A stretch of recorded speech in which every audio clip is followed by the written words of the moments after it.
We had one practice, so you can't be that much different. But just want everybody to do a little bit more. Obviously, we can make up rebounds and points. Those block shots are what you're not going to make up, and so we'll see. This team has a clean slate, and it's a blank canvas. It's whatever they want it to be. We just, all of us, any fan, just fight, compete, and battle. If you don't go in the game. Just stay out.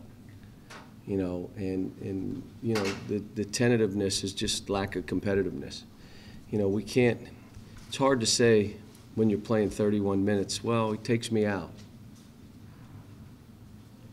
Playing 31 minutes, but you can't use any. You just got to go battle. I mean, we're playing a good team on the road. A team that plays well at home, that's won their last 2 games, and I think they were both road games they won. And so they're going to be a confident team. They're a post-up team. They're going to go right at us in the post, and they're a grinded, tough, physical defensive team, and we'll see where we are at this point. Cal Willie said his knee is fine, but he's not sure his conditioning is up to playing 35 minutes a game. Yeah, what we've said is play 5-6 minutes, sub yourself. He's not the issue of subbing himself. I got some other guys who will not sub themselves. And whether they're, you're out there and you're killing us, I want to be out here killing you. And so he will sub himself. If you watch him, when he's tired, he'll come out. And all I told him is just be you. You know what you do well. Be you. Sub yourself. Tell me when you're ready to go. You'll play every minute you can play. Stay on the floor. You're not Nerlens, but Nerlens is not you. There are things you do well that Nerlens didn't do well.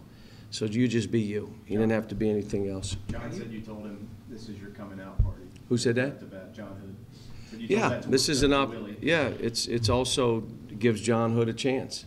What we'll do is we'll watch the game, and if there's a non-competitive guy out there, he's coming out.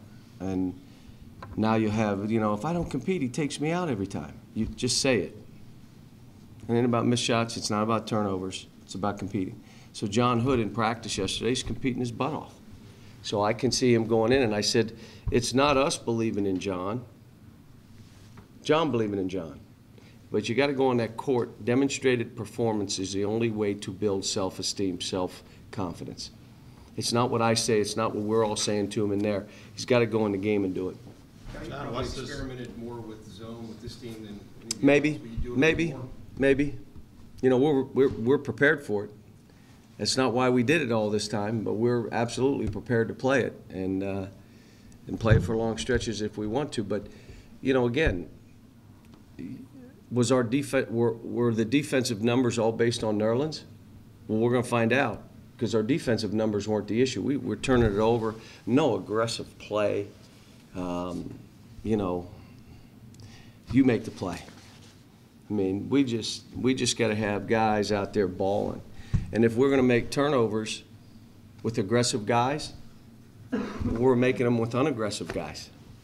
So might as well have attacking guys out there trying and going at it. And it doesn't mean we don't grind it out and play how we're playing, but I just want to see guys that want to create contact, that not running people over. We got a couple guys head down, but I'm saying create. Here you go. You got a gap. The guy's coming. Don't run and flip. Create that contact. And we're working on it. Look, this is a great opportunity. One guy's misery is another guy's opportunity. And that's for all these guys. They have their own picture they want to paint. Let's paint it. You can look at this in one of two ways. Like, okay, can we be better? Well, let's see. Why not chase it? Well, got 7 games left. What's this team capable of in your mind? I think we still can be good. We got good players. We just got a couple that aren't competing at all, and you're looking for excuses, and they just got to stop and go play. What do you say to your guards after a game like that last one? You said it was going to be a guards game, and it was overwhelming in the other. Yeah, it wasn't very good. Well, I thought Jared battled, did some good things, and I think Julius is doing what he can. Julius is giving you everything he can. But like I said, we got some things to figure out, and they do as a team. One of the things they did I loved in the game is they subbed a guy or two. They just came over to me and said, get him out, scared to death. Get him out. And I took the guy out. And I said, you got to hold each other accountable. They're like, we want to be positive. And I said, good. Now, what if a guy is out there? Well, hold him responsible. You guys, you tell me to take somebody out, he's out. And it's never for missing shots or turn. It's not what they're talking about. You know, no, you're not talking on defense. You're into your own thing. And they just say, we can't win that way. And they know that. But you know what's funny? We win 5 of 6. We do have an injury that can either bring you together or separate you. But now we're on the cusp of, okay, let's see what we are. Let's learn. I'm not afraid of it. I've been here, not where I've lost a player, but I've been here where you're up against it and you're not playing well. I've done this long enough.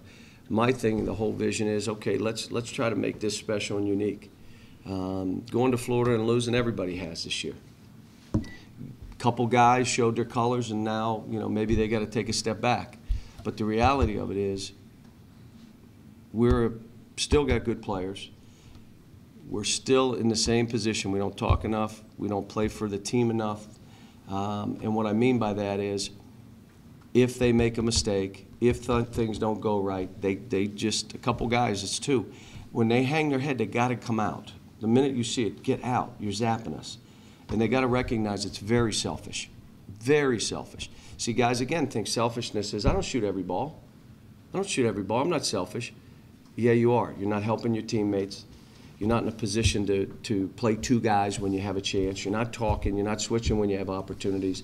Everything's about how you feel. That's selfish. And we're just trying to slowly get that through. Now, we can't afford that.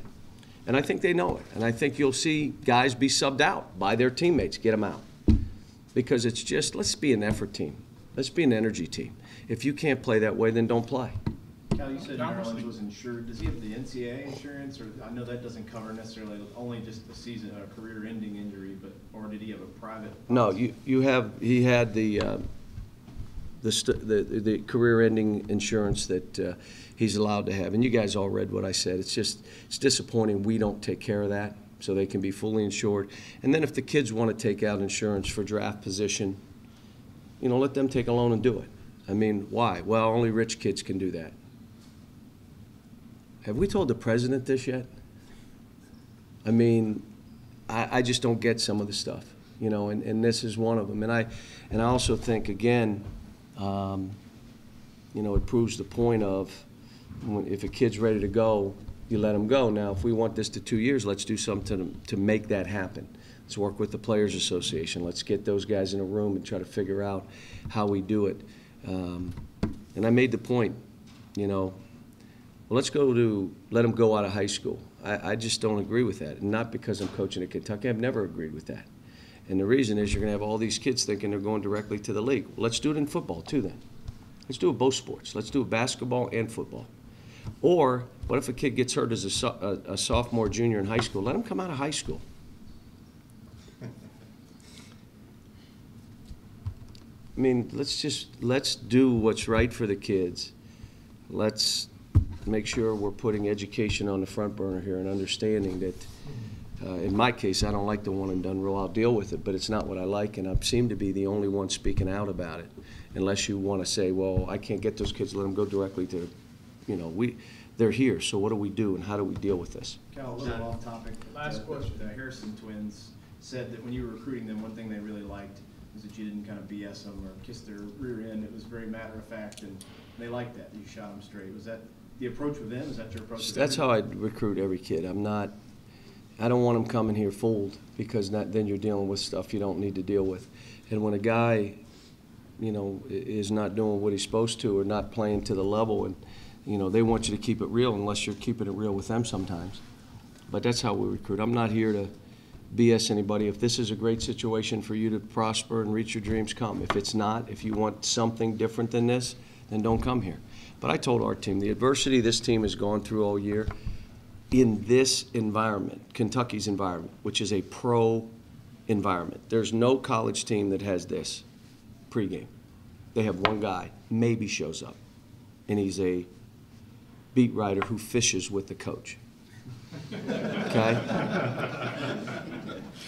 They don't have a guy, his whole challenge is to be the devil. I mean, that's not what they have, okay? So here's what I'm saying.